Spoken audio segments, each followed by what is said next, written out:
बबूल का पेड़ कितना विशाल होता है,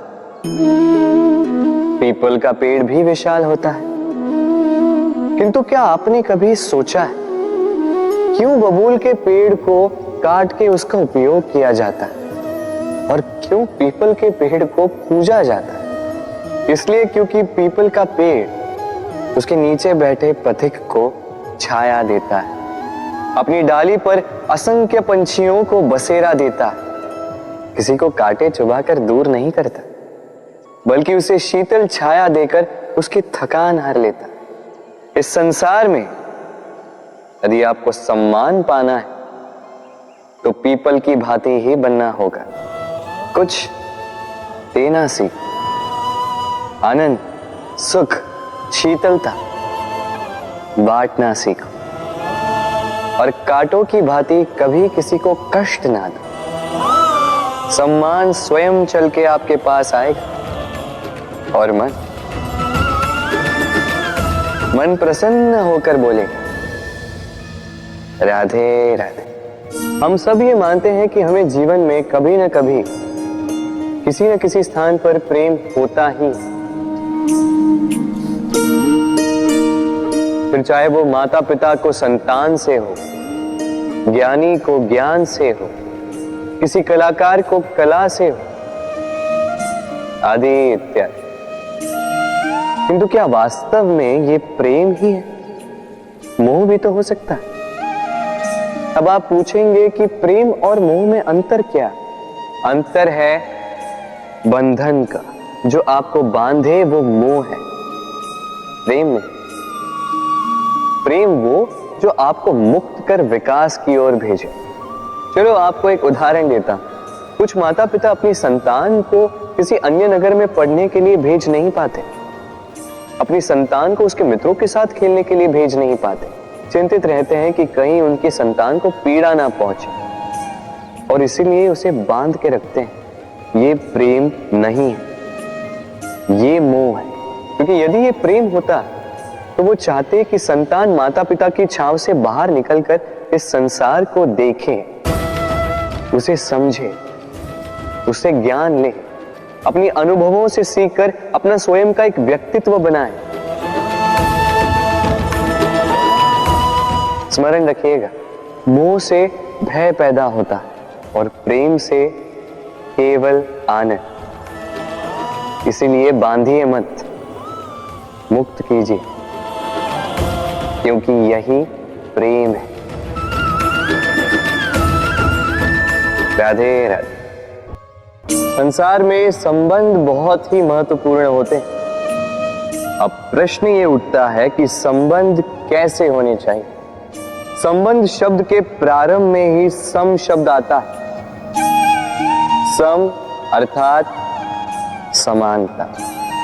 तो किसी के साथ संबंध निभाते हुए इतना मत झुकिए कि उठने के लिए किसी के सहारे की आवश्यकता पड़ जाए। स्मरण रखिएगा, जो झुकाना चाहे वो कभी संबंध निभा नहीं पाएगा। संबंध उसी के साथ जोड़ी जो आपको समान माने, आपको सम्मान दे, क्योंकि सम्मान से ही संबंध पनपेगा और बढ़ेगा। राधे राधे। कभी सोचा है जब माता संतान को जन्म देती है तो क्या होता है? 9 माह का गर्भ, प्रसव की तीव्र पीड़ा। कहते हैं ये पीड़ा इतनी भयंकर होती है कि मानो जैसे संतान के जन्म के साथ माता को भी एक नया जन्म मिल जाता है और इस जन्म के साथ अंत होता है माता की पीड़ा। किंतु यदि आप दृष्टिकोण बदलकर देखें तो आप ये समझेंगे कि पीड़ा का ये अंत एक अपार आनंद का प्रारंभ है। आरंभ संतान का, और संतान माता पिता के लिए सुख का प्रारंभ है। जीवन के साथ भी यही होता है। हम कभी कभी किसी संबंध या किसी स्थिति के पीड़ादायक अंत के कारण इतने विचलित हो जाते हैं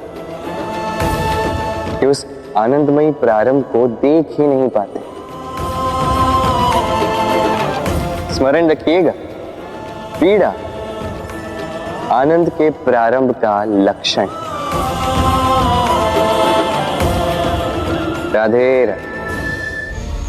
व्यक्ति के सर पर जब क्रोध चढ़ जाता है तो उसे सत्य और असत्य के बीच का ज्ञान नहीं होता। क्रोध उसकी दृष्टि को धुंधला कर देता है और फिर उसके पश्चात केवल माया और कपट ही उसे आगे का मार्ग दिखलाता है, अपने स्वार्थ की सिद्धि के लिए। अग्नि क्या करती है? जलाती है, फिर चाहे वो लकड़ी हो, कोयला हो, वस्त्र हो, जो भी आप अग्नि में डालोगे वो भस्म हो जाएगा। किंतु सोना, यदि आप सोने को अग्नि में डालोगे तो वो कुंदन बनकर अपना अस्तित्व निखार लेता है। यदि आप लोहे को ताप दो तो वो फौलाद बन जाता है। क्यों होता है ऐसा? क्योंकि उनके भीतर की अग्नि उनको जलाने वाली अग्नि से अधिक तीक्ष्ण होती। ये अग्नि है निश्चय की, ये अग्नि है पवित्रता की। यदि आपका निश्चय दृढ़ हो, आपके विचार पावन हो, तो कुंदन बनकर निकलोगे, फौलाद बनकर निखरोगे, भीतर से बल पाओगे और कोई आपके साथ अनिष्ट नहीं कर पाएगा। राधे राधे। व्यक्ति का जीवन क्या है? अब आप कहेंगे जन्म और मृत्यु के बीच का समय। और मृत्यु कब होती है? जब व्यक्ति श्वास लेना छोड़ दे, हाथ पांव चलाना छोड़ दे, सोचना छोड़ दे। ऐसा नहीं। देखिए, जल की मृत्यु तब नहीं होती जब वो सूख जाती। जल की मृत्यु तब होती है जब वो प्यास बुझाना बंद कर देती। सूर्य की मृत्यु तब नहीं होती जब उस पर ग्रहण लग जाए या जब सूर्यास्त हो जाए। सूर्य की मृत्यु तब होती है जब वो भविष्य में इस संसार के जीवों को प्रकाश की आशा देना छोड़ दे। उसी प्रकार मनुष्य का अंत, उसकी मृत्यु तब होती है जब उसके भीतर की करुणा का अंत हो जाए। करुणा वो भाव है जो मनुष्य को मनुष्य बनाए रखती है, जो एक मनुष्य को किसी और मनुष्य का कष्ट, उसकी आवश्यकता का अनुभव कराती है, जो उसे बल देती है किसी और की सहायता करने के लिए, उसे पात्र बनाती है इस सृष्टि का नियंता बनने के लिए। देखिए, संसार में मृत्यु केवल एक बार होती, तो उससे पूर्व क्यों मरना? इस करुणा को क्यों मारना? स्वयं को मनुष्य बनाए रखिए, मृत्यु के पश्चात भी जीवित रहेंगे। राधे राधे।